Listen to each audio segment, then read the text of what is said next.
séquence technique commence. 5, 4, 3, 2, 1, 0. Décollage.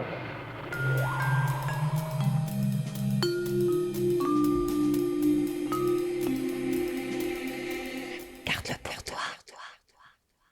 Histoire et confidence. À la Gardoise. Aujourd'hui, Michel emmène Achille pour une expédition souterraine. L'histoire de la grotte claire, c'est qu'elle a été découverte en 70, je crois. Et les premiers spéléos qui l'ont découvert faisaient un aller-retour. Ils remontaient jusque là dessous, sous nos pieds. Sauf que, à la suite d'une escalade qui a été faite par des spéléos assez récemment, ils sont remontés et ils ont vu des racines. Donc ils se sont dit, on n'est pas loin de la surface. Et après, lorsqu'ils sont arrivés au contact de la masse rocheuse, ils ont mis des explosifs. Donc ça fait que maintenant on peut traverser.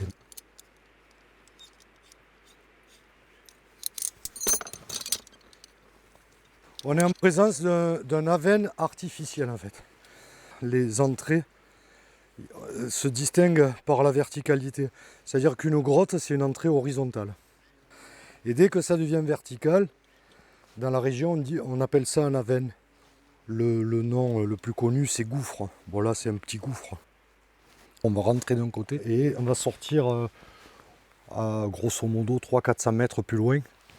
Bon, tu verras, on met 3 heures. Hein. Ok ? Vas-y, j'y vais. Allez. À l'attaque. Hop.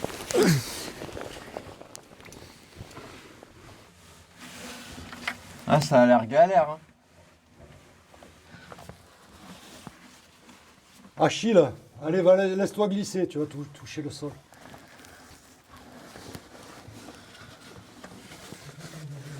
Ah, mais c'est hyper étroit, genre. C'est des paliers, ça descend en escalier.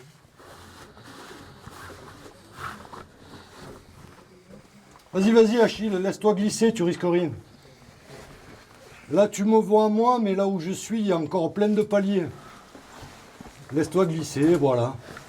Sur le cul. Alors la spéléo, hein, c'est sur le cul. Voilà. Voilà. Allez. Bienvenue dans la grotte claire.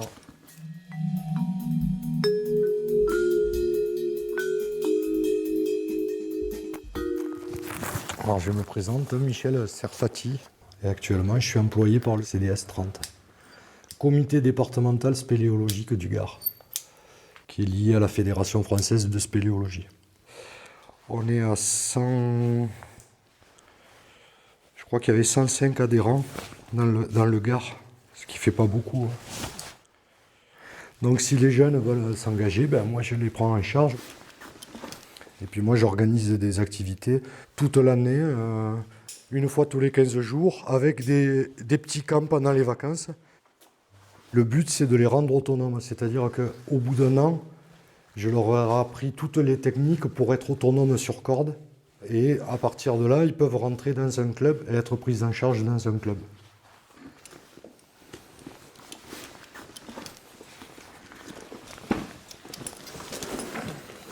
Alors c'est de suite joli ici.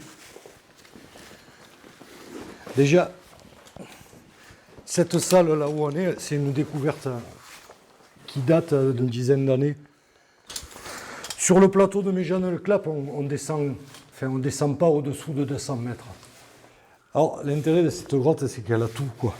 Elle a un peu de technique pour que les gens se rendent compte que on utilise les cordes, il y a des petits passages étroits où on va ramper. Mais à côté de ça, il y a de l'esthétique, il y a des concrétions, il y a des grandes salles. Au niveau géologique, on voit plein de formations. Il y aura de la préhistoire à la sortie, qui était l'entrée à l'époque de la préhistoire.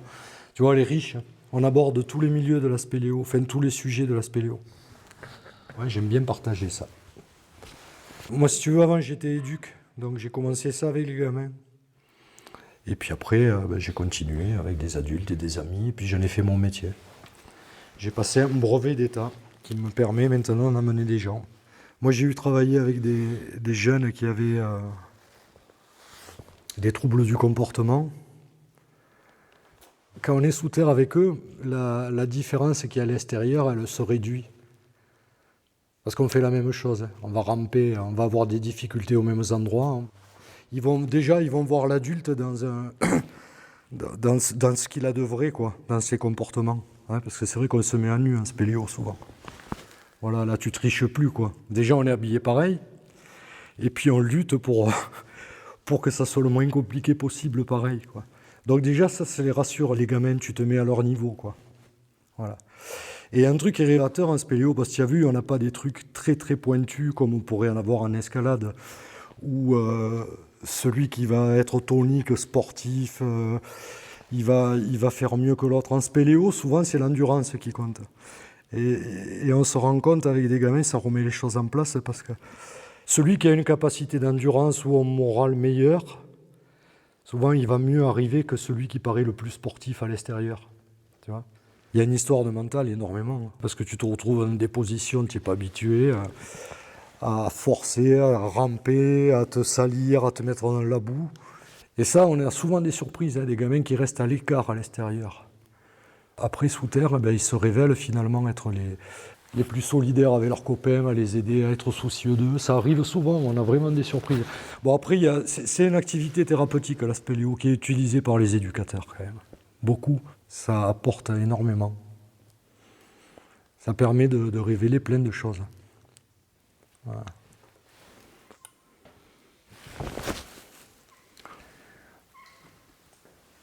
Achille, passe dessous avant de changer tes longes. Passe la corde, voilà. Tu te tournes face à la corde, ouais. Dos au vide. Laisse-toi glisser, tu vas toucher le sol. Tu regardes le plafond, tu verras les milliers de gouttes d'eau qui arrivent.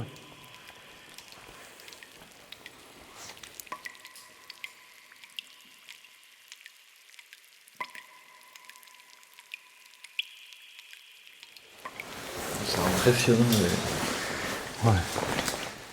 Là, on va être à l'endroit le plus profond de la grotte. Enfin, pas tout à fait, mais on sera à peu près à moins 50 mètres sous terre. Tu peux t'asseoir, te laisser glisser sur les fesses. Là, tu vas voir, quand c'est lisse comme ça, c'est toboggan.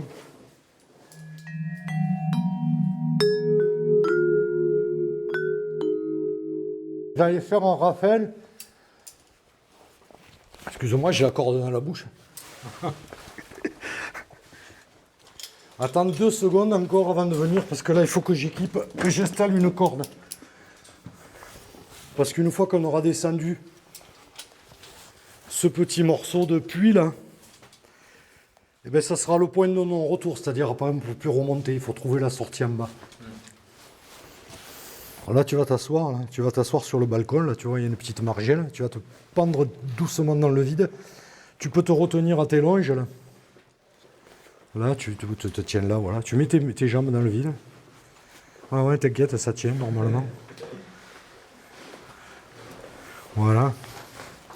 Voilà, et tu te pends-toi, mets-toi dans le vide, pends-toi. Ah ouais, tu te laisses pendre. Voilà. Et là, tiens-toi à la corde, lâche le rocher, t'occupes plus du rocher. Ouais, vas-y. Et hop, c'est parti.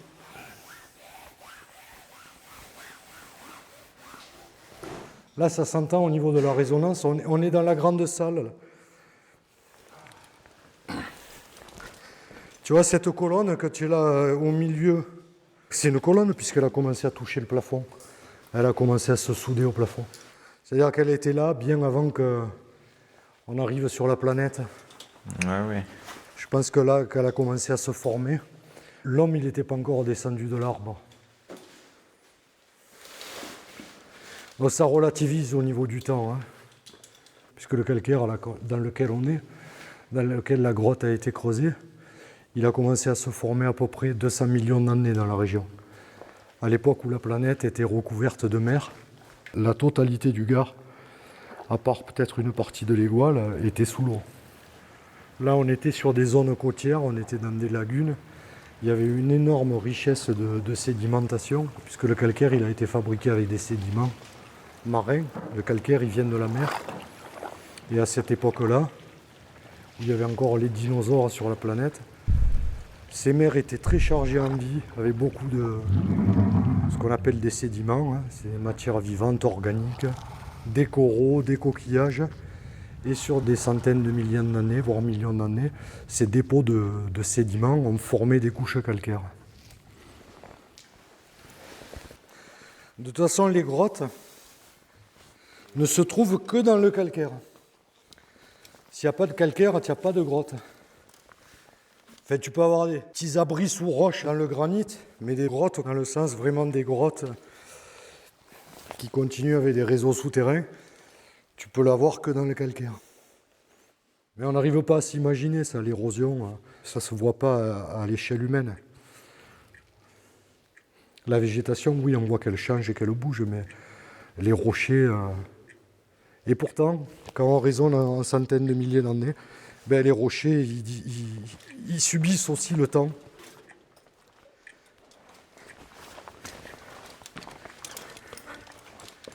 Il y a ça aussi. Tu vois là, cette coulée, elle se termine par des draperies. Une draperie, c'est des endroits où le calcaire est assez fin, la calcite est assez fine. Vous voyez qu'elles ne sont pas toutes de la même couleur. Ouais, ça part du blanc pur à...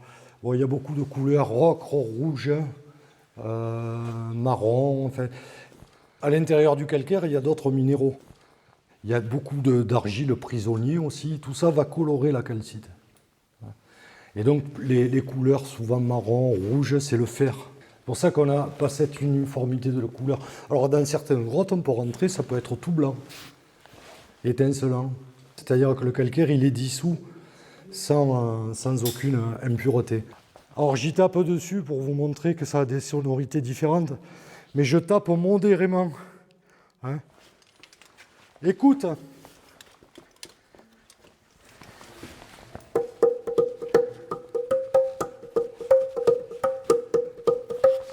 Avec Serfati, on explore les grottes, les stalactites. Grâce à mon baudrier, je prends la tyrolienne. Faut pas éteindre la lumière, sinon ça vire au miel.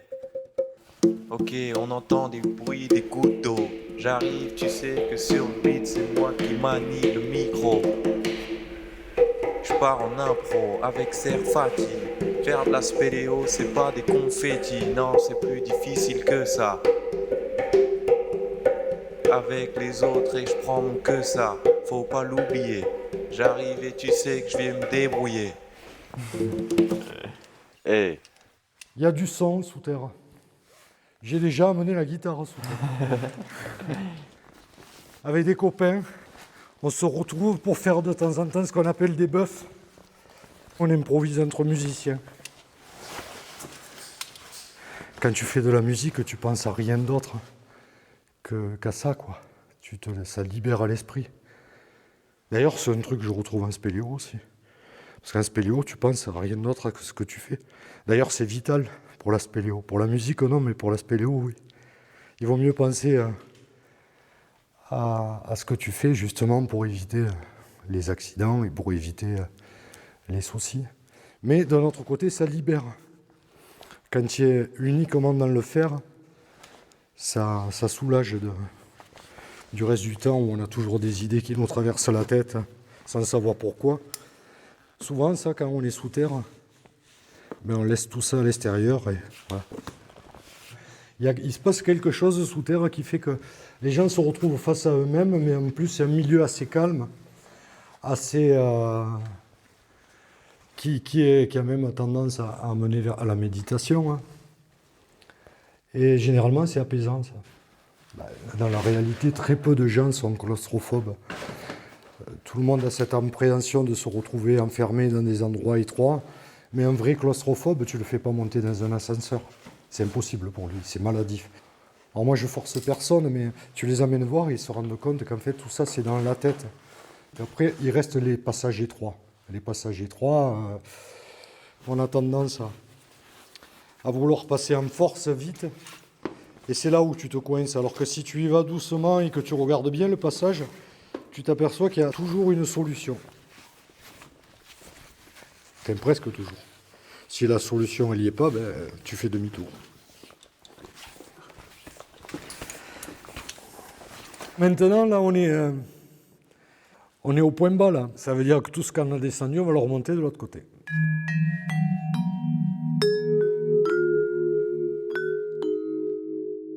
Là, c'est assez beau, là. On passe vraiment dans les concrétions partout, là. Ça te plaît, ouais? C'est top.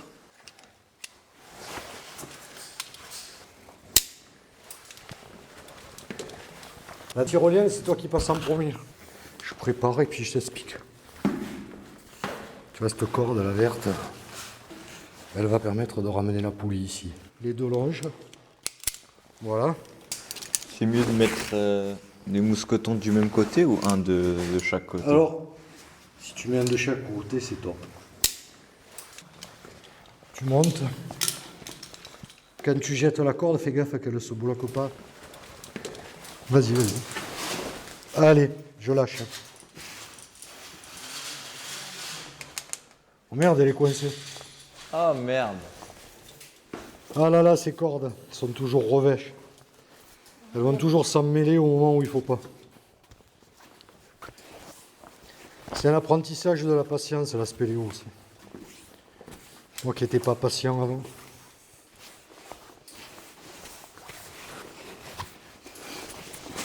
Je vais te lâcher, ça va aller beaucoup plus vite là. Attention, tu es prêt? Ouais.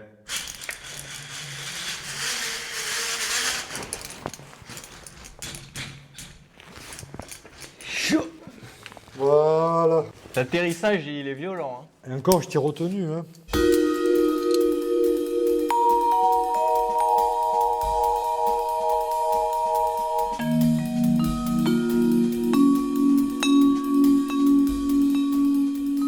Si j'ai fait éduc, je pense. Je pense que c'était parce que mes parents étaient divorcés à l'époque. Alors, j'ai 60 ans maintenant. À l'époque, les parents divorcés, j'étais le seul dans la classe, quoi. J'ai vécu ça presque comme une tare, quoi. C'est un boulot que tu fais, évidemment, que tu fais ça par conviction. Hein. Parce que sinon, ça marche pas, quoi. Hein. Il y a beaucoup d'éducs qui se brûlent les ailes parce que, bon, tu as beau avoir la vocation, la conviction, l'envie. Je veux dire, après, il faut aussi quand même penser que face à toi, tu as des êtres humains et que tu peux faire des dégâts, quoi. Le piège des éducs, c'est de se dire qu'on va aider les autres, mais que d'abord, on n'a pas réglé ses problèmes. C'est justement leur donner des astuces, comment toi, tu as pu régler tes problèmes. Parce que être donneur de leçons, au bout d'un moment, ça ne marche pas, surtout avec les publics avec lesquels je travaillais. Les leçons, moi, je trouve que tu arrives à les donner quand tu es dans la situation, quand tu te mouilles la chemise. Voilà.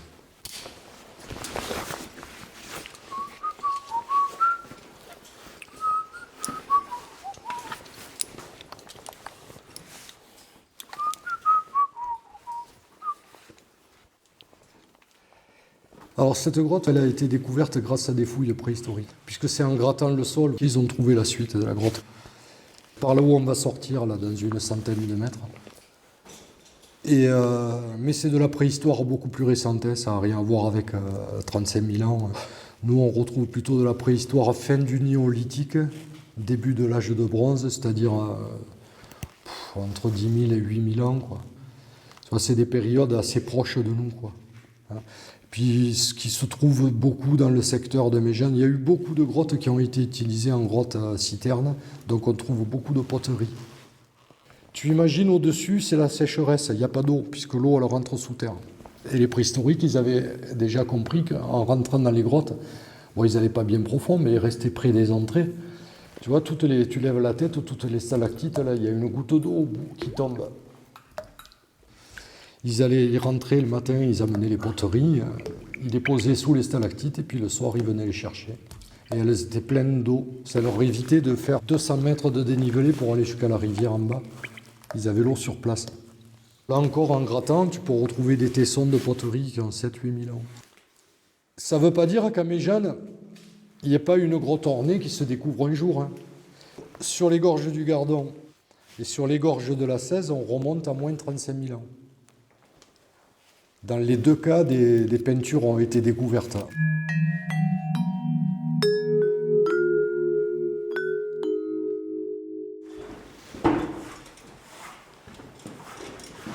Là-bas, t'as une chauve-souris. Ah, ça, c'est un petit rhinolophe. J'arrive pas à savoir comment elle tient. Ses griffes se verrouillent. C'est-à-dire qu'elle peut s'endormir se relâcher sans que ça soit...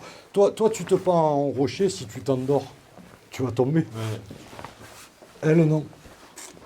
Elle n'a pas d'effort à fournir. C'est incroyable. Franchement, même ses ailes là. C'est un mutant comme animal. Et pour hiberner, elles descendent leur rythme cardiaque à 4 pulsations et 2 respirations par minute. C'est pour ça d'ailleurs qu'il ne faut pas les réveiller pendant l'hibernation. C'est quasiment au ralenti, quoi. Si tu la réveilles brutalement, elle peut faire une crise cardiaque, le cœur qui peut lâcher. Là, ce que tu vois, là, c'est des traces d'ours particulières. C'est l'ours des cavernes qui étaient là. On appelle ça des polis d'ours. C'est-à-dire que des générations d'ours sur plusieurs centaines d'années se sont frottés à ces rochers. C'est pour ça que tu as un calcaire aussi lisse, on dirait presque du marbre. Tiens, touche-le, tu vas voir. Ça faisait jusqu'à 4 mètres de hauteur quand ça se mettait debout. Avec des pattes grosses comme des raquettes de tennis, quoi. Donc c'était le type d'animal que tu n'avais pas trop envie d'approcher. Voilà, on arrive. La lumière. Alors un des meilleurs moments en spéléologie, c'est quand tu sors.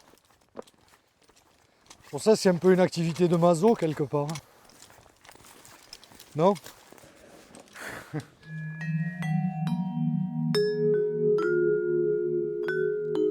Garde-le pour toi.